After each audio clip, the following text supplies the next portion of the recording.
Hi everyone. How are you doing? How's everybody doing? Those of you who are busy at work, how's it going? And those of you who are not working, how are you getting through the days? How's it going? How are you missing doing stuff? Yeah, is it getting to you, or are you managing to get out and about? I'm very aware that there's a light above me in this room, and the fans sort of affecting the colour. But see, I'm sorry about that. It's just I'm just sat here in this room in my bedroom at the moment. And hello, Julie. And I just thought I need to connect. Excuse the hair. This is the I've not bothered blow drying it because I'm not really going anywhere today, and that was awesome. And it was really good to ride through Malulabar where I live and see how quiet it is on the beach. Sad. Good that everybody's sort of paying attention to the isolation rules and keeping away from the beaches, and really good low, and the curve is flattening with the coronavirus. But yeah, it's still early days. Yes, how are you all doing? 6 months from now. Just imagine 6 months from now when hopefully we've moved forward, we're able to be out and about again, and you look, I know, oh gosh, everything for me, it's like time has slowed down, which is really, it's sort of quite good in a way. Hi Tim. It's like, slowing down to the speed of life.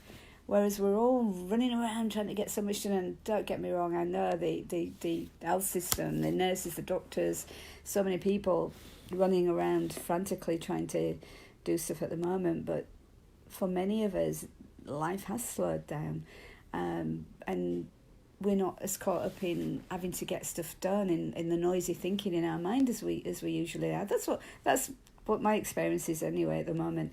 And, as a coach, I help people a lot with stress, anxiety, depression, addictions.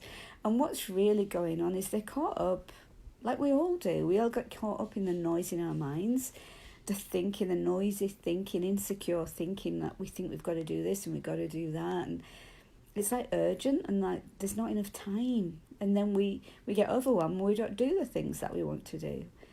And now we've got more time to do the little things that we've been putting off. So what are you going to do that you've been putting off? I keep saying I'm going to get my sewing machine out, and I don't know, I could sew some masks. That's an idea.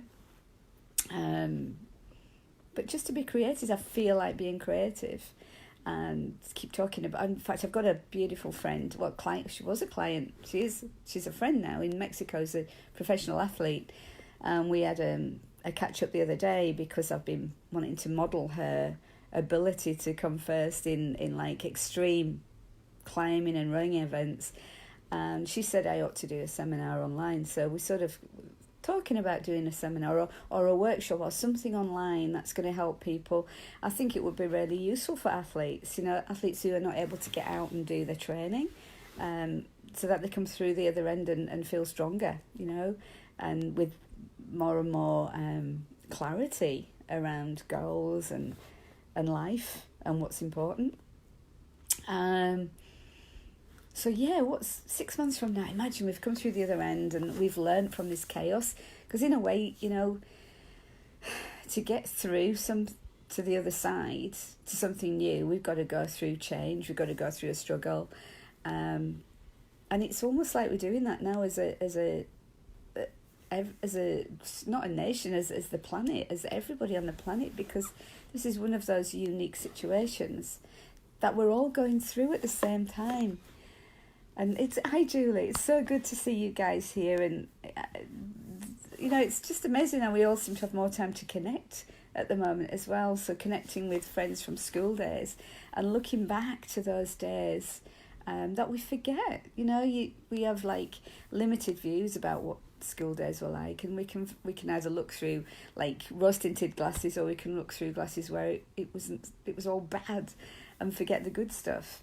It's really useful to sort of have this time to reflect and look back and remember with fondness the good stuff, because I know I always thought my childhood was like I just was fearful of everything. I was such a scaredy cat, and yeah, my mum used to call me a born worrier, and it wasn't till I was like 40 till I learned differently. And I did go into psyche nursing because I say because my dad himself had suffered with anxiety and depression from me being a little girl, and it just fascinated me. I didn't find the answers in my psyche nursing, but I did since, and I know it's not. It sounds too glib for people who are struggling with depression, but it is a behaviour. It's not who we are. It's a behaviour, and it's learned. Usually when we're very young, and we're paying attention to particular habits, particular patterns of thinking that we take on beliefs and values from being very, very young, and they limit us. Some are useful, some limit us. And when we realise what we're doing, that we're living our life from the inside out through the filter, through the lens that we're looking through, and not what's going on outside.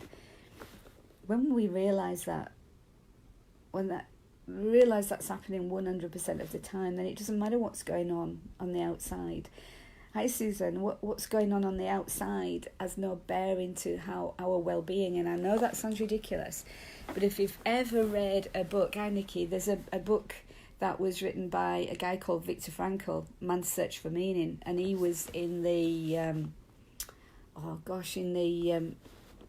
concentration camps way back in the days when the Nazis were around, and he lost all his family, and he survived. And he if you ever read, it's only a little book, well worth reading, and he knew that no matter what else they took from him, they couldn't take his attitude, and he in his mind he looked forward to a peaceful time. And I don't know what was going on. I've never modelled him. I don't actually know what was going on in his head, but that's what that's what got him through, and he lived to tell the tale. And that's what it's like for us, we're all here right now, and we're all much stronger than we realise we are. We're resilient, we fought to be here. Our ancestors fought to survive, and we're still here, and we're learning. We'll be in the history books because this hasn't happened in our lifetime. This is something new. And I, for one, am hoping that through all this chaos and sadness and grief and everything that's going with it, but we're going to come through at the other end, and there's going to be something really good that's going to come from it. And that's going to help us as a planet, as a species, to, I like to think, get on better in some way. Because it's all about connection, isn't it? It's like, at the end of the day, the material things are not that useful. We can't take them with us. And where we are right now, we can't go shopping. What's the point of getting dressed up in fancy clothes and makeup and having your hair and nails done? I must admit, I still put my lippy on to go for a walk with the dogs because it makes me feel good. It doesn't really, but it feels like it does.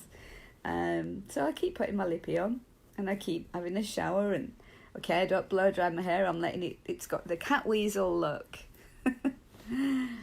But how about you? How are you all coping? What are your coping strategies? Are you learning stuff about yourself?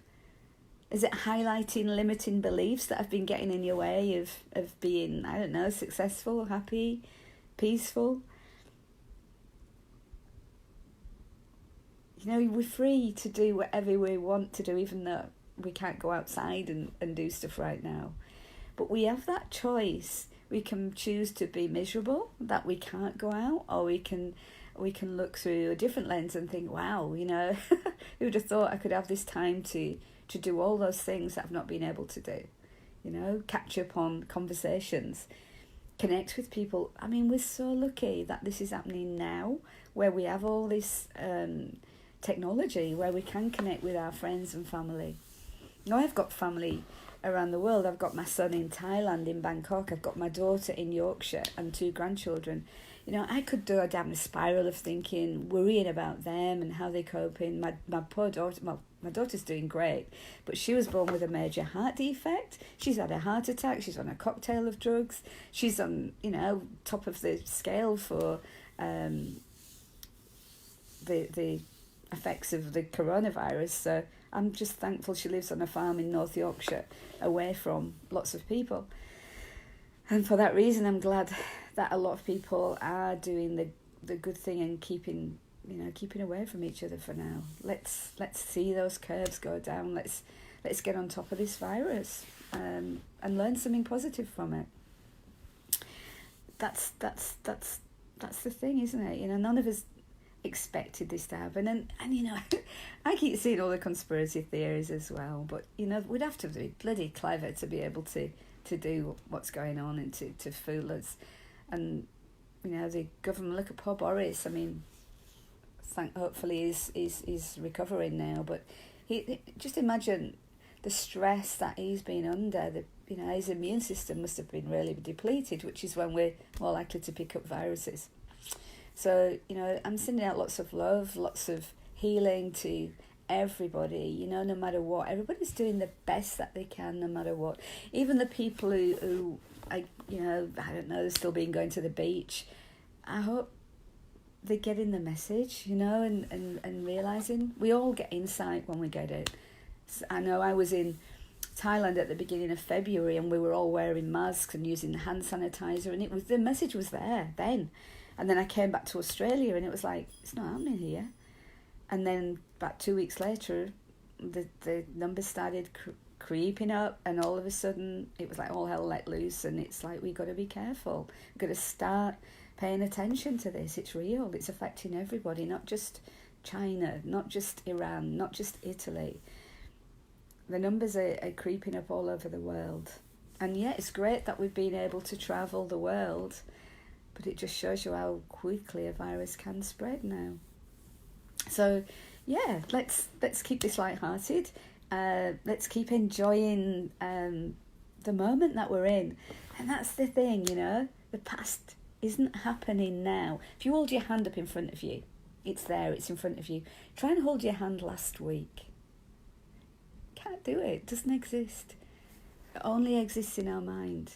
And it's a snapshot. How we remember what happened isn't the truth. It's just an idea. And the future's not happening yet. It's a fantasy in our mind. We have no idea what the future holds. We've got ideas, we've got theories, we've got lots of ideas, but we don't know. All we've got is this moment. So, look for what's good and you'll find it. Look for what's bad and you'll find it. If you think you can, you can. If you think you can't, you can. We're much more powerful than we realise. Sorry, my phone rang. I was just going to say 8 years ago I had cancer, and as a hypnotherapist I had radiation, and I chose at the time to use my imagination and pretend that every time I had a session with radiation that I was getting zapped with Jedi power. And I had 30 rounds of radiation, and halfway through my course I ran a 10k hilly running event and got a PB, which is a personal best result, halfway through radiation, which I don't know if you know that one of the main side effects of radiation is extreme fatigue. So it was such an amazing experience for me personally, and I like to share it because we know what radiation does to our tissues. I know consciously what it does, but our unconscious doesn't know the difference between what's real and what's imagined. And so I got my PB. And the more we think about what's possible, the more we can create it. So let's all think about a future that's going to be better. I'm not sure how it's going to be better, but like to think of more love, more kindness, more common sense. Yeah. More wisdom. And that's what I want for everyone, We're all doing the best we can. You all, if you want to chat about anything, if you're struggling with any of this and you'd like me to have a bit of an natter with you to help you see a new way of looking at it, I'm here. I've got heaps of time at the moment, other than walking the dogs and going for a run, which I'm catching up with, thinking of ideas on my business. And it's great to have this opportunity. So wherever you are, if you're here in this end of the world, enjoy your evening. If you're over the other side of the pond, lots of love to you all. Bye.